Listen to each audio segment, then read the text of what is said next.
Cultural humility, cultural awareness, advocacy, and social justice are important to the counseling profession because clients come to a counselor seeking peace, understanding, and hope for the future in a culture that often does not treat everyone fairly.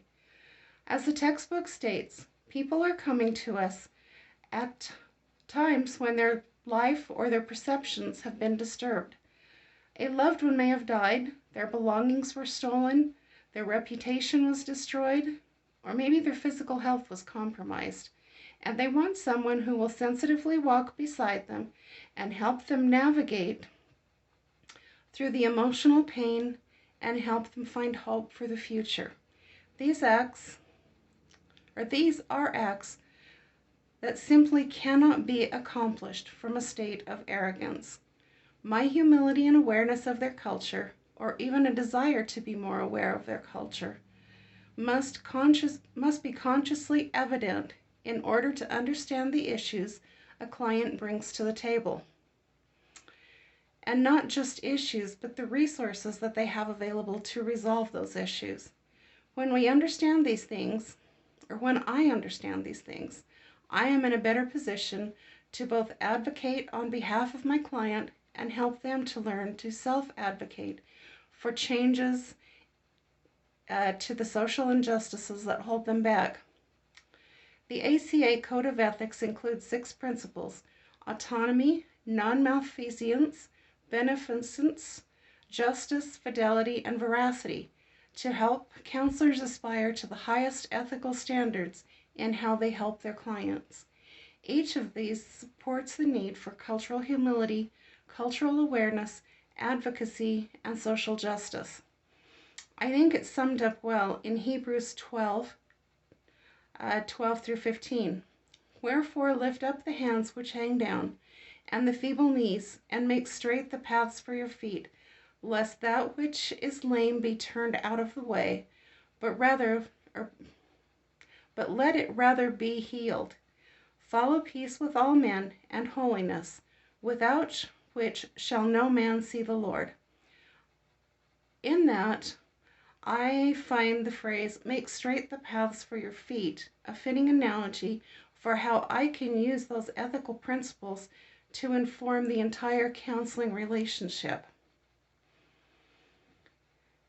And the phrase, lest that which is lame be turned out of the way, could be seen as a reference to healing culture, or to being culturally humble and aware. Rather let it be healed might refer to advocacy and the way that I help a client with needed resources that he or she might not see as readily available. Follow peace with all men, and holiness I see as a form of social justice. One who is at peace and looking for the flicker of holiness within others is naturally going to be concerned with fair and equitable treatment within society for all. My church asks us to apply the scriptures in our own lives, and that's how I would apply Hebrews 12 through 15, both personally and professionally.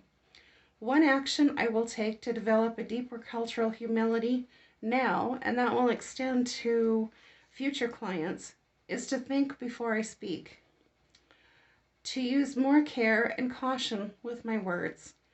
I realize more every day how much I do not know, even when I've assumed that I do in the past. And I found that people from cultures very different from my own are often thrilled to share the richness and beauty with me, if I think to ask in a way that demonstrates that I'm humble and teachable.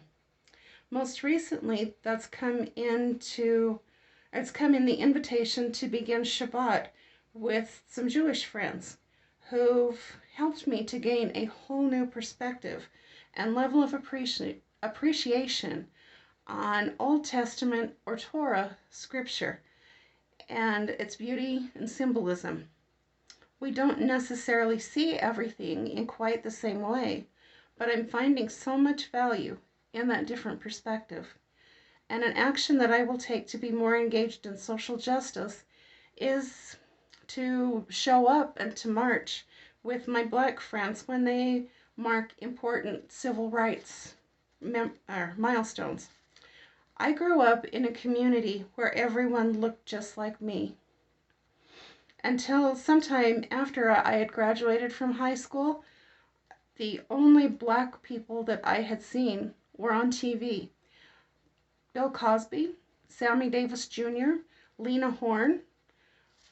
These famous actors had been well assimilated into white culture, and because of that, they didn't seem to be any different than the people that were immediately around me.